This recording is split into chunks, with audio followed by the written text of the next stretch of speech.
Hello students, आज हम triangle के कुछ सवाल आपको दिखाते हैं कैसे हल करते हैं। जब इस तरह का कोई क्वेश्चन मिलता है तो हमें किस तरह से उस क्वेश्चन में कोण का मान ज्ञात करना है। जैसे पहले में देखिए, आप यहाँ पर एक त्रिभुज बना हुआ है और यहाँ पर इस आधार की जो लाइन है उसको हमने आगे बढ़ाया और यहाँ पे 135 अंश का कोण यहाँ पर बन रहा है।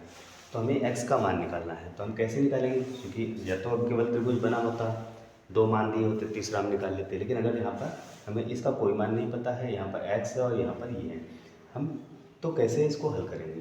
तो एक नियम होता है कि त्रिभुज में जो भी लाइन आगे जाती है, यानी ये कोण जो है इसके सामने के जो दोनों कोण हैं वो उसका योग इसके बराबर होगा।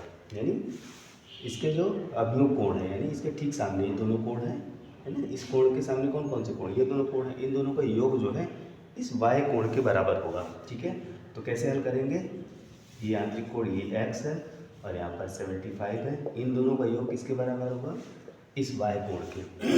ठीक है, इसको हल करेंगे तो क्या निकलेगा, x इज इक्वल टू 135, ठीक है, और ये +75 डिग्री है। इसको हम उधर ले जाएंगे तो क्या हो जाएगा, -75। जब इसको घटाएंगे तो 5 इसे 5, यहाँ पर 13 में से 7 गया 6, यानी x का जो मान हो गया वो क्या आ गया 60 डिग्री। ठीक है, ये इसका आंसर हो गया।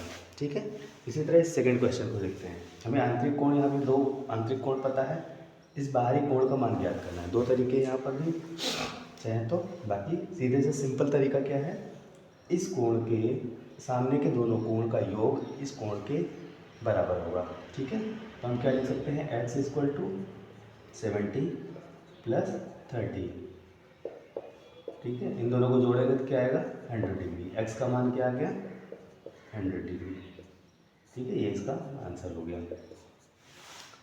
ठीक है, इसी तरह अन्य सवाल भी आप लोग हल कर सकते हैं। जैसे ये है, इसका कोण 45 ले लेते हैं, इसका अप्रॉक्सीमेटली 60 ले लेते हैं। इस कोण का मान हमें ज्ञात करना है। हम डायरेक्ट यहाँ पर इन दोनों कोणों का योग करके x का मान ज्ञात कर सकते हैं। ठीक है, तो इसको आप हल करके इस x का मान हमें कमेंट बॉक्स में बनाएं और इसका प्रैक्टिस भी करें। ठीक है, थैंक यू सो मच।